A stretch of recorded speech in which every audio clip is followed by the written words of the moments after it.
Hello everyone, and welcome back to our channel. Today we are diving deep into one of the most jaw-dropping corruption scandals to hit South Africa in recent years, involving a man whose nickname alone screams flamboyance, Vusimusi Cat Matlala. In June 2024, Matlala's company, a relatively unknown player in the healthcare sector, landed a staggering R360 million contract to provide health services to the South African Police Service's 180,000 employees.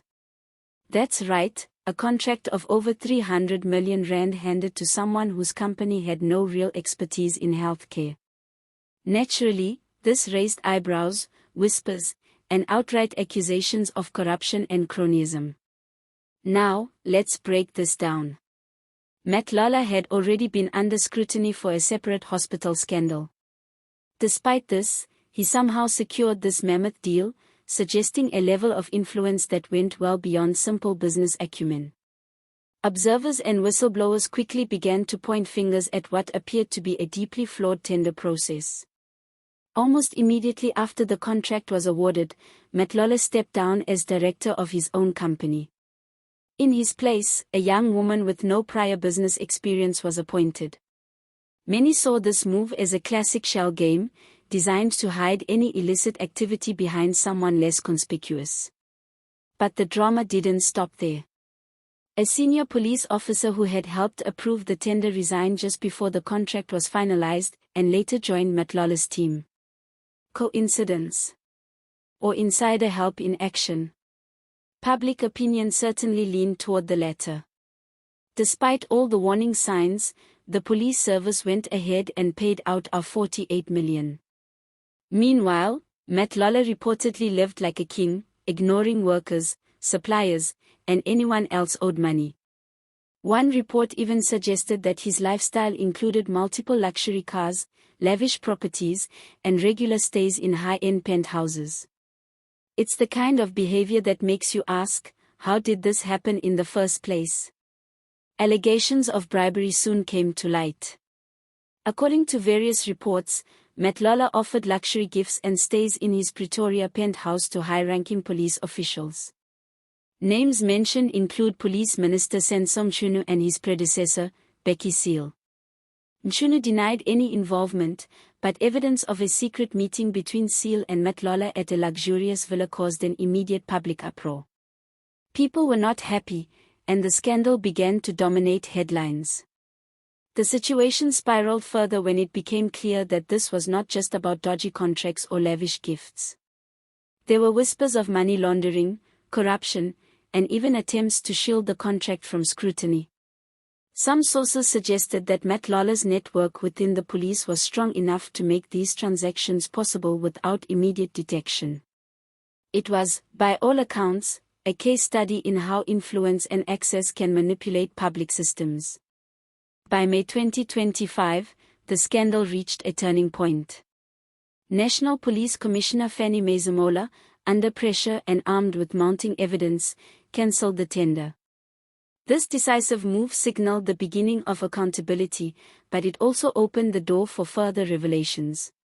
Shortly after, Matlala was arrested, not for corruption, but for attempted murder in a separate incident involving an attack on his ex-partner. This arrest, combined with ongoing investigations into his companies, painted a portrait of a man who seemed to be at the center of one of South Africa's most bizarre and audacious criminal enterprises.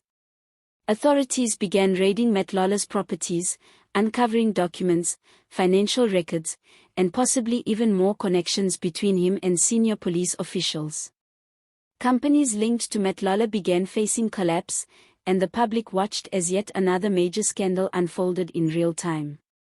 What makes this case particularly troubling is the ease with which a businessman without any healthcare experience could secure a contract worth hundreds of millions. It's a stark reminder of systemic weaknesses in tender processes and the need for rigorous oversight. Of course, this story also has a human element. Workers and suppliers who were owed money found themselves caught in the crossfire. People who trusted that government contracts would be awarded fairly discovered that the system could be gamed, and that those with connections and cash often walk away unscathed. The outrage was palpable on social media, in newspapers, and across broadcast platforms. It was a story that struck at the heart of public trust in law enforcement and government institutions. But let's pause for a moment and consider the spectacle of it all. You have a man nicknamed Cat living large while his company's workers struggle. You have high-ranking police officials allegedly rubbing shoulders with a businessman under investigation. You have luxury villas, secret meetings, and a contract worth more than the budgets of some provinces.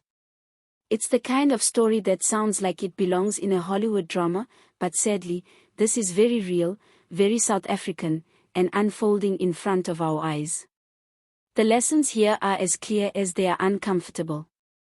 There is a pressing need for stricter regulations, transparent tender procedures, and independent oversight in government contracts. If the system can be exploited this easily, the public loses trust, and ordinary citizens bear the brunt. This case, however sensational, should serve as a wake-up call for all levels of governance.